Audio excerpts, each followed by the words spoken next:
akan memasuki seluruh kota-kota besar di dunia, kecuali Mekah dan Madinah dia tidak berhasil memasuki.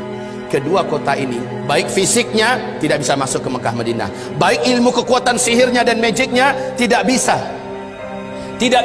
masuk ke dalam Mekah dan Madinah.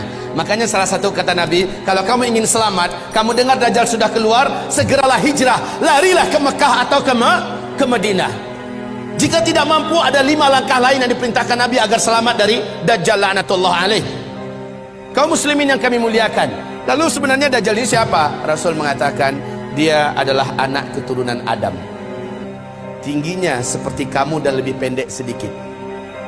Kedua bola matanya utuh ada, hanya yang sebelah kanan tertutup oleh lapisan dagingnya yang atas meleleh kemari menutupi, dan bagian tutupan ini lengket ke pipinya. Rambutnya keribo. Di sela-sela rambutnya yang keribo muncul rambut-rambut lurus seperti ijuk. Kata Rasulullah berikutnya sallallahu alaihi wasallam,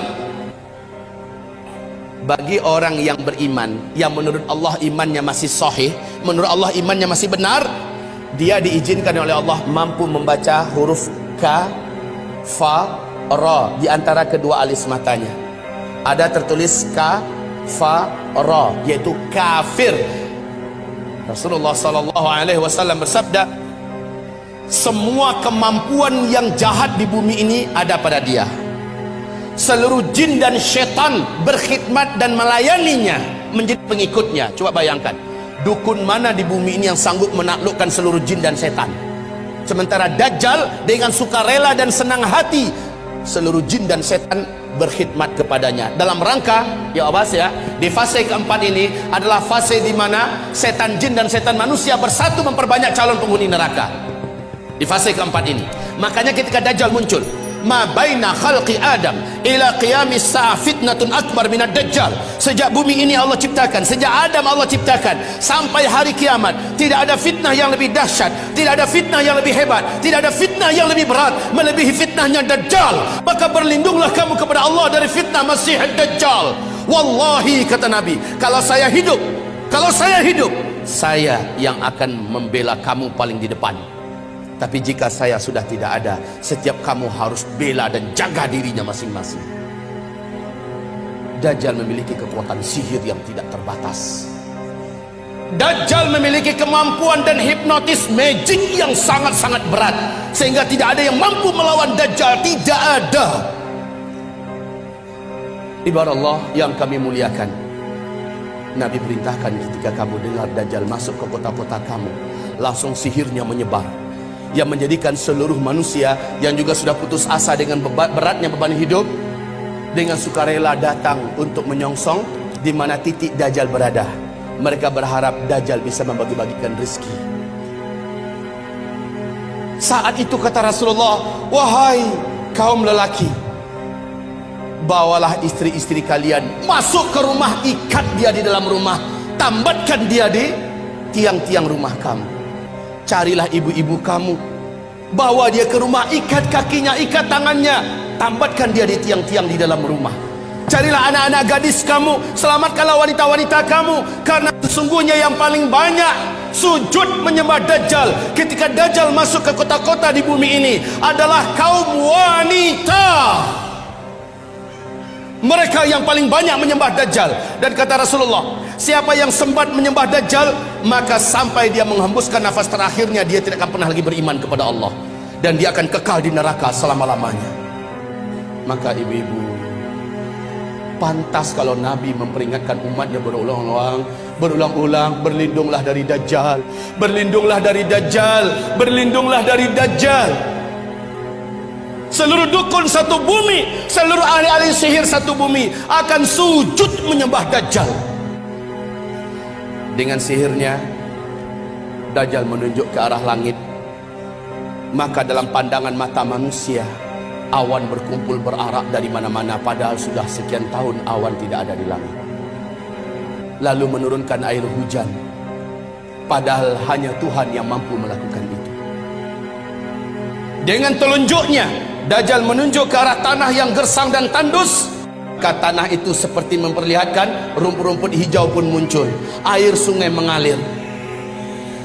Dengan sihirnya Dajjal, dia menunjuk ke arah kuburan yang ada, maka seluruh yang pernah mati dan ada di kuburan itu bangkit, hidup dalam keadaan utuh, manusia yang utuh seperti masih hidup dulu, dan langsung berjumpa sang ayah dengan anak, anakku, mak dengan anak, anakku, suami dengan istri, istriku, padahal mereka sudah mati.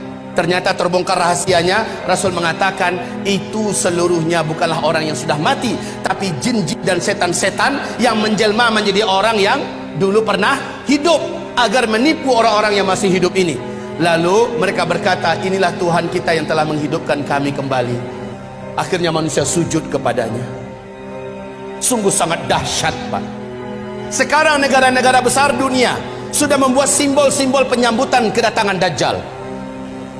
Seluruh negara-negara besar di dunia, termasuk Arab Saudi. Lihat, Arab Saudi di Madinah, luar kota Madinah, sudah membangun istana kerajaan di satu bukit di luar kota Madinah. Ada yang tahu? Ada yang pergi umrah, pergi haji? Lihat di sana. Dan kata Rasulullah, Dajjal nanti akan naik ketika dia tidak berhasil masuk Mekah, nggak berhasil masuk Madinah, dia naik ke atas salah satu bukit yang disebut dengan Bukit Qabisha atau Bukit Ba'guk, Bukit Garam. Para ulama sekarang dan orang-orang kota Madinah menyebutnya dengan Bukit Dajjal. Ternyata ketika Dajjal naik ke atas, dia menunjuk ke arah Masjid Nabawi. Dia berkata itu adalah istana putihnya si Ahmad. Dalam keadaan geram, dia hantarkan kakinya 3 kali di atas bukit itu. Maka satu kota Madinah gempa. Akhirnya seluruh orang munafik keluar, orang-orang musyrik keluar dari Madinah dan bergabung dengan Dajjal. Itulah hari bersihnya Madinah dari kaum munafikin dan musyrikin. Yang sangat menakjubkan, Dajjal nanti akan keluar, kata Rasulullah SAW, di tengah-tengah kaum Yahudi Asbahan. Asbahan ini di mana? Iran. Asbahan ini adalah Iran. Dajjal akan keluar di tengah-tengah Yahudi Asbahan, dan bersamanya ada 70.000 tentara elitnya Dajjal dari Yahudi Asbahan. Berita untuk Bapak Ibu semua sekarang terbaru bahwa di Asbahan sudah terkumpul 70 lelaki yang tegap-tegap, muda-muda dengan pakaian khas Yahudi, dan mereka sudah membuat senjata-senjata manual dari besi-besi terbaik di dunia berjumlah 70.000 orang. Kondisi ini makin menguatkan keyakinan kita memang Dajjal sudah sangat dekat. Subhanallah. Kaum muslimin, sangat dekat Dajjal ini akan keluar. Dajjal berapa lama? Enggak lama. Kata Rasulullah hanya 40 hari. Setelah dia lepas, dia hanya berumur 40 hari. Satu harinya yang pertama kamu hitung 1 tahun. Satu hari kedua kamu hitung 1 bulan. Satu hari ketiga kamu hitung 1 minggu.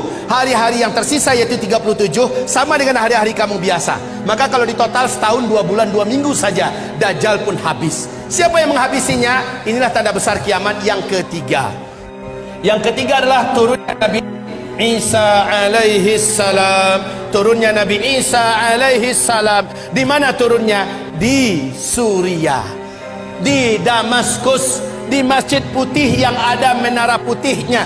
Dan menurut Syekh Al-Hafiz Ibnu Katsir, dianya adalah di Masjid Jami' Amawi, masjid peninggalan dinasti Bani Amawiyah yang ada menara putihnya, dan itu di Damaskus. Masjid itu sampai hari ini masih utuh, menaranya masih oke. Allahu Akbar.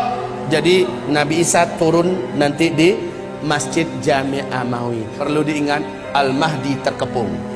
Al-Mahdi itu, ini Al-Mahdi kan menjadi raja, menjadi khalifah di sini. Dia keluar setelah Dukhan. Ini Al-Mahdi. Al-Mahdi sedang dikepung oleh Dajjal. Dajjal sudah selesai menaklukkan seluruh dunia. Dajjal sudah selesai memurtadkan banyak manusia. Dajjal ibadallah yang mengepung Al-Mahdi. Al-Mahdi sudah berhari-hari dengan orang-orang beriman terkepung.